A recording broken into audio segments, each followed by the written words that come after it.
dalam konteks pembicaraan itu, janganlah kita menjadi orang yang berbicara yang tidak bermanfaat.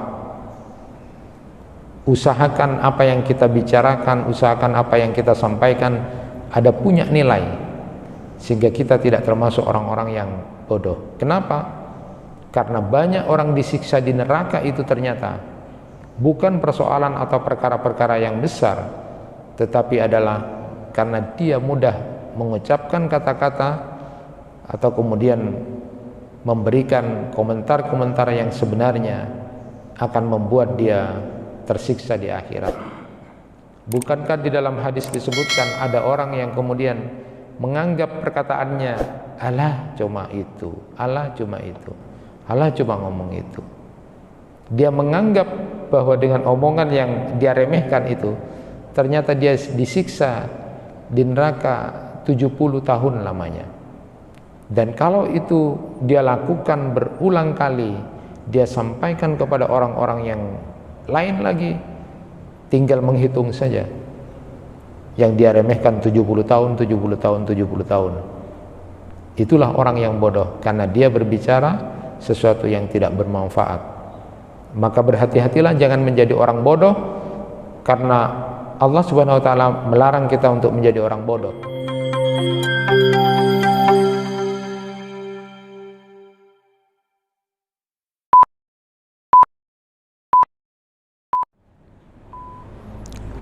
Assalamualaikum warahmatullahi wabarakatuh. Alhamdulillahi rabbil alamin, wa bihi nasta'inu ala umuri dunya waddin. Ashhadu an la ilaha illallah wahdahu la syarika lah, wa ashhadu anna Muhammadan abduhu wa rasuluh. Allahumma salli wa sallim wa barik ala nabiyyina Muhammad wa ala alihi wa ashabihi ajma'in. Amma ba'du. Bapak-bapak, ibu-ibu, jemaah kuliah subuh yang dirahmati Allah. Pada kesempatan yang lalu kita sudah membahas akhlak pribadi, kemudian terus membangun silaturahim, lalu sudah kita bahas juga jadilah orang yang bercita-cita bermanfaat banyak buat orang lain, selalu memberikan kebaikan-kebaikan pada orang lain. Dan pesan saya pada kesempatan kali ini adalah jangan menjadi orang bodoh. Jangan menjadi orang bodoh. Jemaah yang dirahmati Allah, seseorang akan sangat marah, sakit hatinya, tersinggung kalau disebut orang bodoh. Tetapi ingatlah, Allah Subhanahu wa taala menyebut manusia itu secara umum sebagai pemegang amanat bumi ini dengan sebutan bodoh itu juga. Quran surat Al-Ahzab ayat 72. Innahu kana zaluman jahula. Allah Subhanahu wa taala juga menyuruh kita berpaling dari orang-orang bodoh. Wa'arid anil jahilin. Kita diperintah untuk berpaling dari orang-orang yang bodoh itu. Walaupun juga Allah Subhanahu wa taala menyebutkan saat kita berkomunikasi dengan orang-orang bodoh juga tidak boleh mencela, tidak boleh merendahkan, atau kemudian tidak boleh kita menyinggung perasaannya, tapi tetap dengan salam. Wa idza khatabahumul jahiluna qalu salama. Tetap harus dengan kata-kata yang baik. Allah Subhanahu wa taala melarang kita menjadi orang-orang bodoh. Di dalam Quran surat Al-An'am ayat 35 disebutkan, fala takunanna minal jahilin. Jangan sekali-kali kamu menjadi orang yang bodoh. Nah, menurut Imam As-Samarkandi, paling tidak ada beberapa ciri orang itu disebut orang bodoh.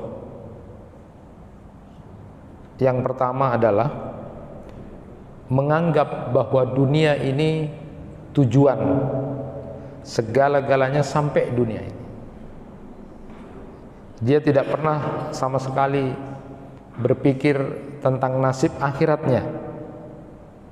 Sibuk urusan dunia dan tidak pernah berpikir tentang akhirat. Jadi orang-orang bodoh itu adalah orang yang terkena penyakit yang namanya miopia rohani. Artinya hanya bisa melihat hal yang dekat, hal-hal yang dekat, hal-hal dunia. Dia tidak kemudian berpikir tentang nasib yang sesungguhnya di akhirat. Dialah orang yang bodoh. Jadi orang yang setiap harinya kemudian disibukkan dengan urusan dunia dan tidak pernah berpikir tentang akhirat, maka dia adalah orang-orang yang bodoh. Dia terkena penyakit yang namanya miopia rohani itu. Padahal Allah Subhanahu wa taala mengingatkan, kalla bal tuhibbunal ajilah wa nadharul akhirah. Juga Allah Subhanahu wa taala sudah mengingatkan kepada kita tentang akhirat itu. Wal akhiratu khairu wa abqa. Jadi jangan pernah kemudian menjadi orang bodoh yang kemudian melupakan nasibnya tentang akhirat. Itulah orang-orang yang bodoh. Nah, di dalam hadis Rasulullah sallallahu alaihi wasallam disebutkan, dan ini sudah sering saya sampaikan, al-kayyisu man dana nafsahu wa amila lima ba'dal maut, wal ajizu man ittaba'a nafsahu hawahu wa tamanna 'ala Allah. Orang yang cerdas, orang yang pintar itu adalah orang yang selalu memanajemen hatinya dan selalu kemudian melakukan amal buat sangu sesudah mati.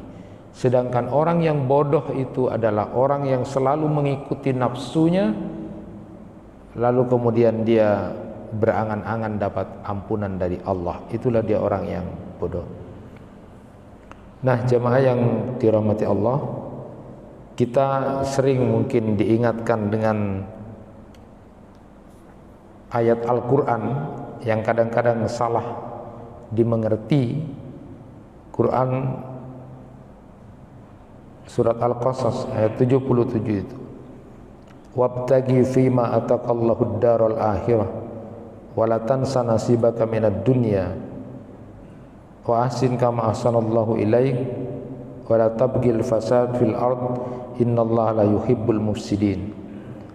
Nah, ayat ini sering dipakai orang dengan ucapan harus seimbang dunia dan akhirat.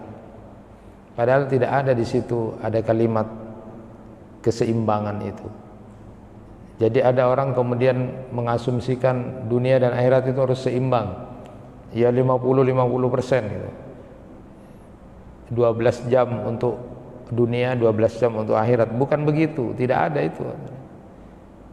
Tidak ada keseimbangan dunia dan akhirat. Lalu kemudian diartikan apalagi dengan menerjemahkan seimbanglah 50-50 atau 12 jam 12 jam. Tidak ada itu. Para ulama tafsir pun ketika memberikan tafsiran pada ayat ini, misalnya Ibnu Katsir di dalam tafsirnya menyebutkan ayat ini bukan mengajarkan begitu, bukan mengajarkan seimbang gitu. Sering kita dengar itu, seimbangan dunia dan akhirat. Tetapi beliau menyatakan begini, ini perintah Allah untuk menggunakan segala potensi karunia Allah, terutama harta, agar dijadikan sebagai ketaatan kepada Allah dengan bermacam-macam bentuk amal soleh. Jadi justru ayat ini menyuruh kita menggunakan seluruh potensi dunianya agar dijadikan sebagai ketaatan kepada Allah Subhanahu wa taala. Namun jangan melupakan hak-hak hidup pada jalan yang halal, seperti makan, minum, berpakaian, tempat tinggal, dan menikah.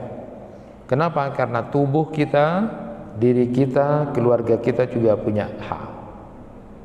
Jadi arahnya ke sana. Tidak ada dengan istilah seimbang itu 50-50, seimbanglah dunia dan akhiratnya, tidak ada itu. Kemudian di tafsirnya Syekh Abdurrahman As-Sa'di itu beliau menyebutkan tentang ayat ini, jadikan sarana keduniaan itu untuk kebahagiaan akhirat. Jadi sarana dunia ini untuk kebahagiaan akhirat, terutama masalah sedekah dan infak ya. Jangan jadikan kesenangan-kesenangan dunia membuat kamu lupa, membuat kamu lalai, menghalangi dirimu dan bahkan membahayakan akhiratmu. Ini untuk muhasabah kita, karena ini kita sudah sering dengar, tetapi harus kita lebih kuatkan lagi tentang pemahaman ini. Nah, kemudian jumhur ulama menyebutkan tentang ayat ini, jangan kamu sia-siakan hidupmu di dunia sehingga kamu tinggalkan amal saleh, karena kenikmatan di akhirat harus ditempuh dengan amal saleh. Maka kemudian ada beberapa tafsiran dengan tentang wala tansa nasibaka minad dunya, jangan kamu lupa tentang nasibmu di dunia itu. Ibnu Abbas radhiyallahu anhuma menyatakan jangan kamu tinggalkan ibadah, malah seperti itu. Imam Malik menyebutkan jangan lupa makan, minum, tapi juga jangan berlebih-lebihan. Kemudian ada juga yang menyebutkan wala tansa nasibaka minad dunya, jangan kemudian diam diri tidak mencari rezeki. Jadi bergerak, jangan diam, jangan malas. Ada malah yang lebih ekstrim lagi menyebut wala tansa nasibaka minad dunya itu jangan lupa kamu cari kain kafan, karena nanti suatu saat kamu akan mati, gitu kan. Ini hal-hal yang kemudian disebutkan oleh para mufassirin. Tidak ada sekali lagi kalimat seimbang, dunia akhiratnya seimbang, tidak ada itu. Yang ada secara umum adalah menggunakan seluruh potensi kehidupan dunianya itu untuk kebahagiaan akhirat. Nah, jamaah yang dirahmati Allah, maka penting untuk sama-sama kita sadari bahwa memang kehidupan di dunia ini berputar. Allah Subhanahu wa taala menyebutkan watilkal ayyamu nudawiluha bainan nas, dan masa kejayaan atau kehancuran itu kami pergilirkan di antara manusia itu agar mereka mendapatkan pelajaran. Itu dalam Quran surat Ali Imran 140. Jadi dalam hidup ini memang diputar oleh Allah, dipergilirkan. Kaya, miskin, nanti suatu saat banyak uang, nanti suatu saat tidak punya uang, nanti sehat tapi suatu saat sakit. Itu Allah pergulirkan itu semuanya dalam rangka agar kita menjadi orang-orang yang mendapatkan pelajaran dalam kehidupan kita ini. Nah, jamaah yang dirahmati Allah, itu yang diungkapkan pertama oleh Imam As-Samarkandi tentang siapa yang dimaksud dengan orang yang bodoh itu adalah orang yang kemudian sibuk waktunya dihabiskan untuk urusan-urusan dunia, dan dia kemudian tidak sempat berpikir tentang kehidupan akhiratnya.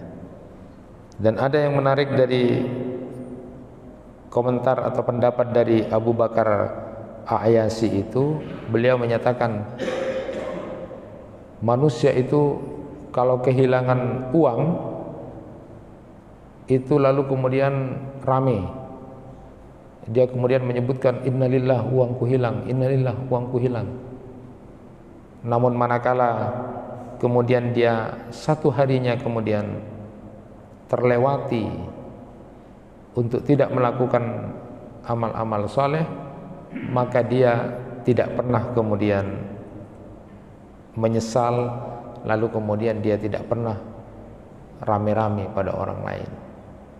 Harusnya setiap waktu dan setiap hari kita sudah akan mendekati kepada ajal kita. Setiap hari kita mendekatkan diri kita kepada ajal kita. Harusnya yang muncul adalah memproklamirkan diri, lan tarji'al ayyamul lati madat, tidak akan pernah kembali hari-hari yang telah lalu, maka kemudian jangan sampai lalai. Jangan seperti hal-hal keduniaan tadi, ketika uangnya hilang lalu kemudian dia begitu sangat panik, cemas, takut sekali. Namun manakala waktunya sudah berlalu, dia tidak ada kepanikan apapun. Padahal para sahabat itu kemudian mengasumsikan dirinya setiap waktu menjelang maghrib itu dia merasa tidak bertambah imannya, dia merasa tidak bertambah amal solehnya, maka dia akan punya kesedihan yang luar biasa. Harusnya mensikapi seperti itu. Kemudian yang kedua, Imam As-Samarkandi itu menyebut bahwa orang yang bodoh itu adalah orang yang pekerjaannya suka marah-marah saja. Jadi dipandang bodoh kalau setiap hari mulai dari pagi sampai mau malam marah saja kerjanya. Mulai pagi sudah istrinya dimarahi, anaknya dimarahi, setiap ketemu orang selalu saja marah. Itu orang yang bodoh. Orang yang seperti itu adalah orang yang bodoh. Bukankah Rasulullah SAW sudah menasihati ketika ada seorang yang datang hanya untuk minta nasihat sedikit saja, lalu kemudian Rasulullah SAW menyatakan la taghdab. 3 kali Rasulullah menyebut itu, jangan marah, jangan marah, jangan marah. 3 kali Rasulullah menyebut itu. Di hadis yang lain atau di riwayat yang lain disebutkan la taghdab walakal jannah, jangan marah, kamu akan dapat surga. Jadi orang yang pekerjaannya suka marah-marah terus, maka itu dia adalah orang yang bodoh. Dia tidak memanfaatkan momentum untuk menjadi orang baik. Secara medis pun orang yang suka marah-marah ini tidak bisa memanajemen, mengontrol emosinya, dia akan punya kesempatan besar untuk menjadi orang yang kena penyakit macam-macam. Karena dia sudah merubah hormon tubuhnya, lalu kemudian menjadi orang yang sakit. Jadi orang yang sakit itu kebanyakan darah tinggi, kena ini adalah karena dia tidak bisa mengontrol emosinya. Maka dia orang yang bodoh. Kita belajar dari pelajaran penting yang luar biasa, dan ini mungkin tidak biasa. Saat Rasulullah SAW bersama dengan Abu Bakar As-Siddiq gitu, ada orang yang kemudian marah-marah gitu kan, mencak-mencak ngomong sama Abu Bakar As-Siddiq. Abu Bakar diam saja, sabar. Lalu kemudian lama-lama rupa-rupanya Abu Bakar juga tidak kuat gitu kan, tidak kuat. Akhirnya ngontap gitu, berdiri lalu kemudian jawab. Saat Abu Bakar menjawab itu sambil juga membalas, lalu kemudian tiba-tiba Rasulullah SAW pergi, ya, pergi dari tempat itu, artinya menjauhi Abu Bakar yang sebelumnya bareng sama Abu Bakar. Lalu karena Abu Bakar As-Siddiq melihat Rasulullah SAW pergi, dia tidak mengindahkan orang itu, lalu kemudian ikut mengejar Rasulullah SAW. Saat Abu Bakar tanya, ya Rasulullah, kenapa engkau pergi? Rasulullah SAW menjawab, tadi saat kamu dikata-katai orang itu, kamu sabar, diam, malaikat ada di samping kamu, lalu kemudian mengucapkan biar membalas itu pada orang yang marah-marah tadi. Ketika kamu diam, tidak membalas, malaikat ada di situ, lalu kemudian mencatat kebaikan buat kamu, lalu kemudian membalas apapun yang dimaki itu untuk orang yang memaki-maki dan memarah-marah itu. Namun saat kamu berdiri lalu membalas itu, lalu tiba-tiba setan ada di samping kamu, dan aku tidak mau duduk sama setan, kata Rasulullah. Rasulullah kemudian menjauh. Ini mungkin sesuatu yang riwayat yang cukup luar biasa, dan kita tidak mungkin melakukan ini. Siapa di antara kita yang kemudian bisa diam saja walaupun kita dalam posisi benar? Pastilah mungkin kita melakukan sama seperti yang dilakukan oleh Abu Bakar As-Siddiq. Ya berdirilah, jawab kalau ada masalah gitu. Tapi luar biasanya Rasulullah SAW mengajarkan, saat kamu sebenarnya bisa mampu untuk membalas, kamu bisa berbuat jauh lebih besar dari dia, tapi kamu kok sabar, kamu kok diam, maka Allah Subhanahu wa ta'ala jauh akan memberikan sesuatu yang luar biasa kepada kamu. Dan Nabi Muhammad begitu, aku tidak mau duduk sama setan, karena setan waktu kamu membalas itu berdiri juga, setan ada di samping kamu. Aku tidak mau, kata Rasulullah. Nah, disinilah letaknya kita berusaha untuk menjaga diri agar tidak menjadi orang yang kemudian bodoh, karena setiap hari bawaannya kita itu marah terus. Itu orang yang bodoh. Kemudian yang ketiga, Imam As-Samarkandi menyebut orang yang bodoh itu adalah orang yang mengucapkan perkataan yang tidak bermanfaat. Nah, jadi kita dilarang untuk berbicara yang tidak bermanfaat. Nah, salah satu tanda orang yang beriman kepada Allah dan hari akhir itu sudah disebutkan, man kana yu'minu billah wal yaumil akhir falyaqul khairan aw liyasmut. Jadi tanda orang beriman kepada Allah dan hari akhir itu adalah dia berkata-kata yang baik, atau kalau tidak bisa berkata-kata yang baik maka diam. Jadi kata Imam As-Samarkandi, orang bodoh itu adalah orang yang suka berbicara yang tidak bermanfaat. Gak ada perlunya, gak ada pentingnya itu bicara. Nah, ini adalah orang yang bodoh, kata beliau. Maka disebutkan juga apa yang disebutkan oleh Ibnu Hajar Al-Haytami itu, la tahtakir ghairaka asa ayyakuna indallahi khairan minka wa afdala wa aqraba. Jangan mencela orang lain, sebab bisa jadi yang kamu cela itu lebih baik, lebih mulia, lebih dekat dengan Allah dibandingkan dirimu. Ya, sehingga kemudian kita menjadi orang-orang yang lebih hati-hati. Atau ingat apa yang kemudian disebutkan oleh Abu Tamimah itu, bahwa kita ini menjadi orang baik karena ada dua kemungkinan. Kita ini menjadi orang yang baik berada dalam dua kemungkinan. Yang pertama,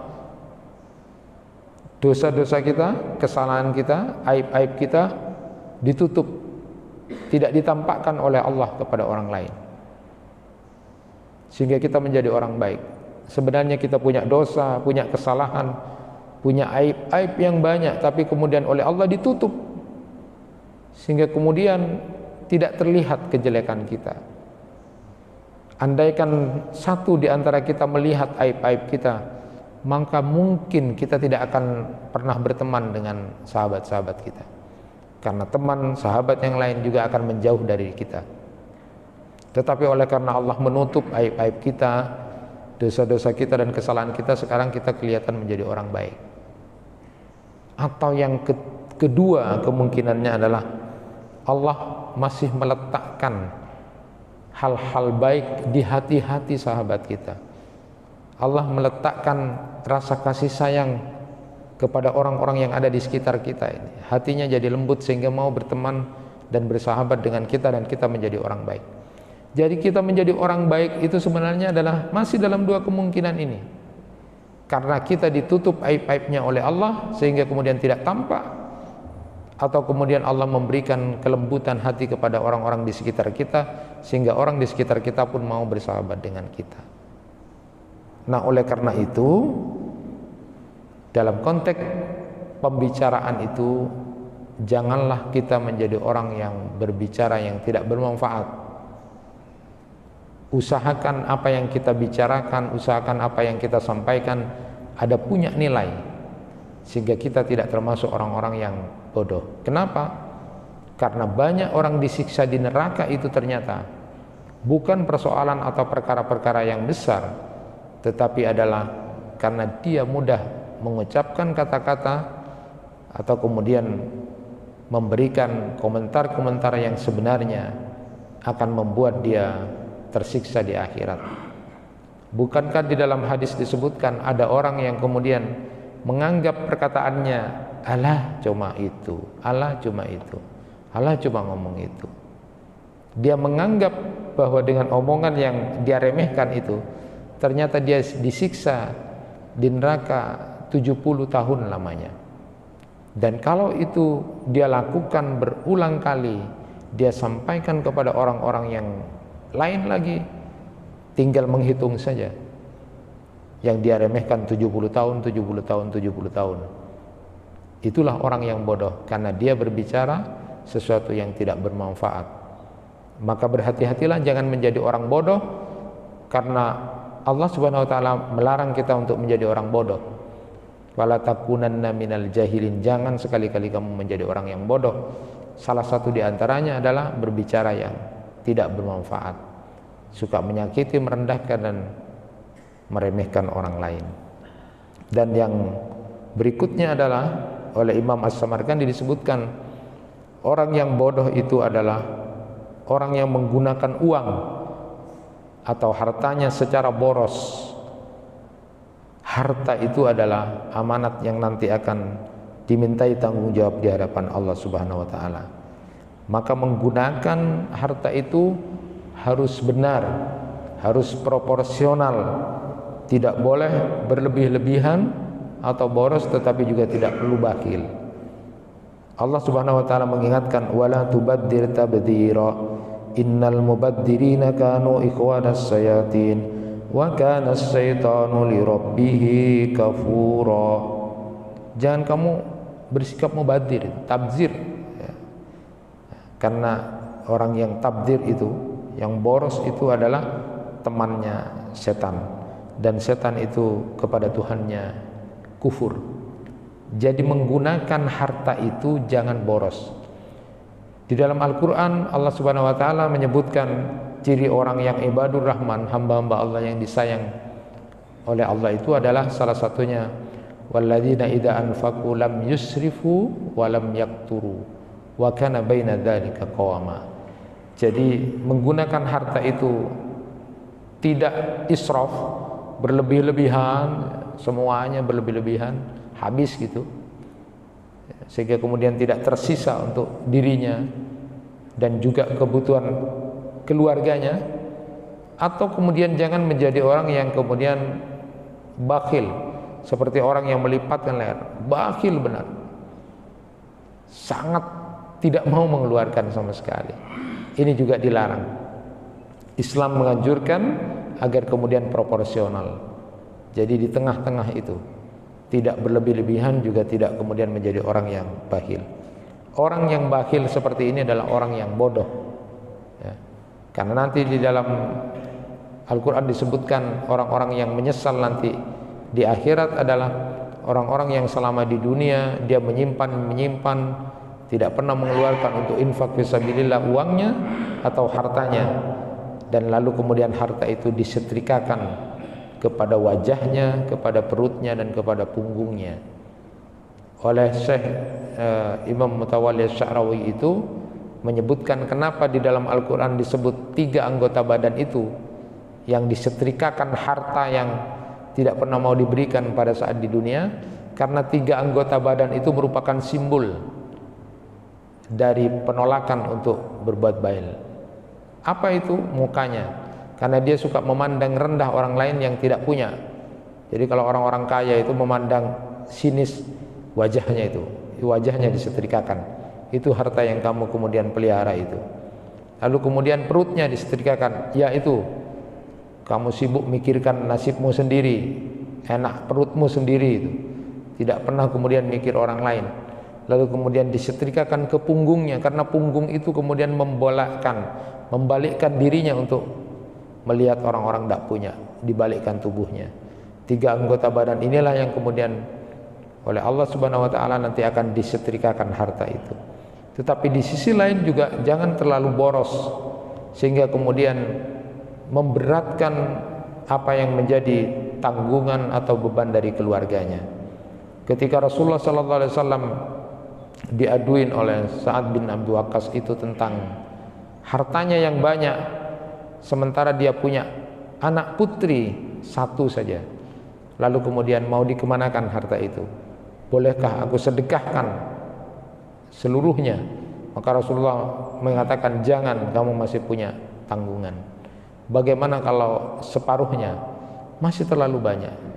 Bagaimana kalau kemudian 2/3 saja? Masih terlalu banyak. Paling banyak berikan 1/3 saja. Kamu meninggalkan ahli waris dengan keadaan bagus, tidak menjadi peminta-minta, itu jauh lebih bagus daripada kemudian kamu meninggalkan ahli warismu dalam keadaan yang tidak baik, bahkan akan menjadi peminta-minta.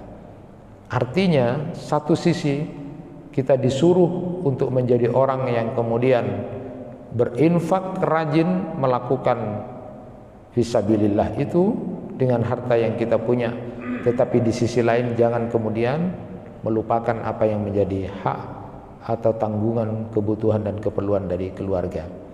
Nah, orang yang bersikap boros itu banyak, dan itu adalah perbuatan bodoh karena dia tidak memanfaatkan harta yang dia miliki untuk kepentingan akhirat. Padahal tadi sudah disebutkan tidak ada yang namanya keseimbangan dunia dan akhirat itu. Apalagi diartikan 50-50 lah dunia akhirat, 50-50, 12 jam 12 jam.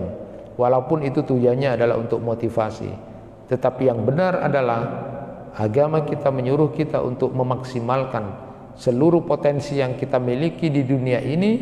Tenaga kita, apapun yang kita miliki, semuanya kita persembahkan untuk kehidupan kita di akhirat. Itulah dia orang-orang yang cerdas. Lalu kemudian yang terakhir disebutkan orang-orang yang bodoh itu adalah orang yang kemudian berpikir akan menjadi orang baik saat dia kemudian mendapatkan nikmat dari Allah. Dia suka bernadar untuk melakukan kebaikan-kebaikan kepada Allah pada saat dia mendapatkan nikmat. Itu adalah sebuah kesalahan. Seharusnya menjadi orang itu adalah tidak tergantung kepada kenikmatan, karena kenikmatan itu sudah banyak kita peroleh dari Allah. Tidak boleh bernadar, makruh hukumnya bernadar untuk melakukan sesuatu kalau kita mendapatkan sesuatu, seolah-olah kemudian kita tidak akan berbuat baik kalau tidak akan mendapatkan begini. Secara umum kalau kita perhatikan ada beberapa pendapat ulama tentang hukum nazar itu. Pertama, Imam Hanafi menyatakan bahwa bernazar dalam hal ketaatan hukumnya mubah. Jadi hanya mubah saja. Baik itu nazar yang mutlak, tidak pakai syarat ya, ataupun kemudian nazar muqayyad. Kalau nazar muqayyad itu dikaitkan dengan syarat tertentu. Jadi kalau nazar mutlak itu adalah nazar saya ingin berbuat baik, saya ingin taat misalnya. Itu cuma nazar ketaatan biasa saja itu, yang mubah saja. Karena itu memang sudah sesuatu yang harus dilakukan. Atau kemudian nazar muqayyad. Kalau nazar muqayyad itu kalau saya begini nanti saya akan ngasih ini. Kalau saya selamat dari ini nanti saya akan begini. Itu nazar muqayyad. Imam Hanafi menyatakan mubah. Karena di dalam hadis itu disebutkan annahu la ya'ti bi khairin wa inna ma yastahriju bihi minal bakhil. Sesungguhnya nazar-nazar itu tidak akan mendatangkan kebaikan, dan sesungguhnya kebaikan itu hanya dikeluarkan dengan nazar dari orang yang bakhil. Di redaksi yang lain riwayat itu menyebutkan innahu la yaruddu syai'an wa inna ma yastahriju bihi minal bakhil. Sesungguhnya nazar itu tidak akan mencegah takdir buruk ya. Tidak mencegah takdir buruk itu nazar itu. Namun itu hanya jalan Allah untuk mengeluarkan kebaikan dari orang yang bakhil.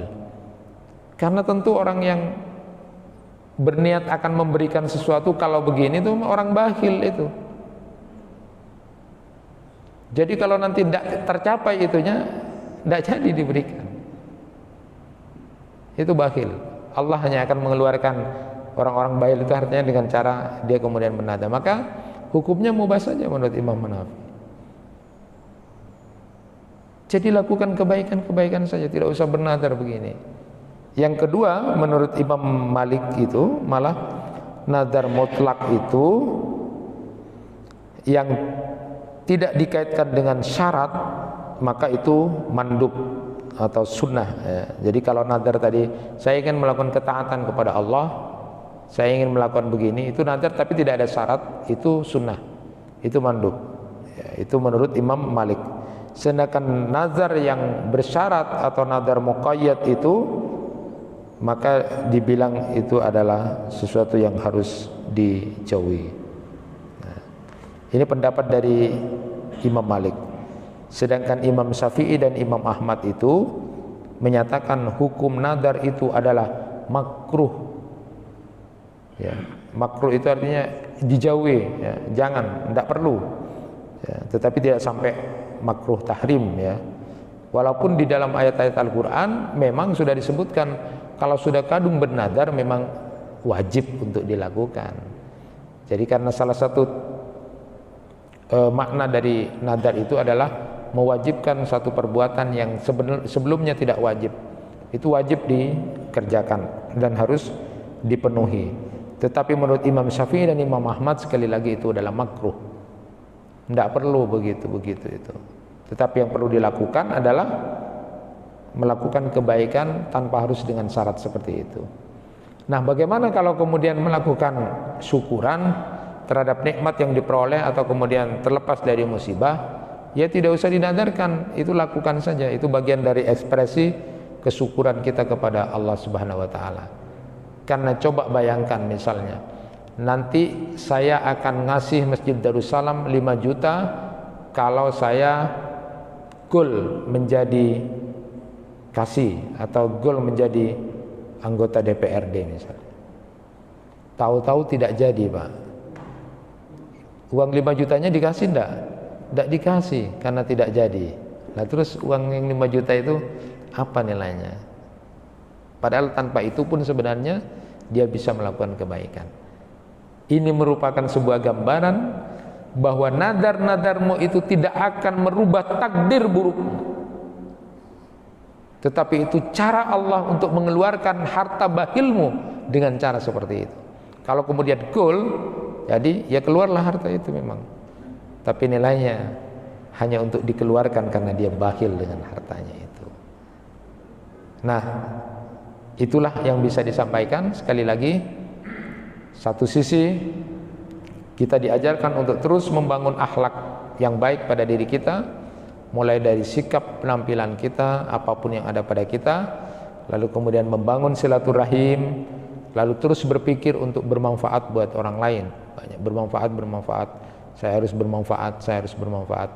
Lalu sayap dari pesan bermanfaat pada orang lain itu adalah jangan jadi orang bodoh. Siapa orang yang bodoh itu disebut oleh Imam As-Samarkandi tadi adalah orang yang hanya sibuk ngurus dunia, orang yang setiap hari pikirannya marah-marah terus, atau lalu kemudian orang itu tidak termasuk orang yang memberikan sesuatu dengan nikmat Allah itu karena niat-niat ada kebaikan dari Allah. Itu orang yang bodoh. Apalagi kemudian sudah disebutkan tadi bahwa orang yang jahil atau orang yang bodoh itu adalah orang yang suka berkata yang tidak bermanfaat atau menyakitkan, atau kemudian dia menggunakan hartanya secara boros. Allah Subhanahu wa taala melarang itu. Fala takunanna minal jahilin. Jangan jadi orang bodoh. Wa a'rid 'anil jahilin. Tinggalkan, berpalinglah kamu dari orang-orang yang bodoh itu. Tetapi sikap meninggalkan itu dengan salama. Wa idza khatabahumul jahiluna qalu salama. Tetap dengan tidak menyinggung perasaannya walaupun dia termasuk orang-orang yang bodoh itu.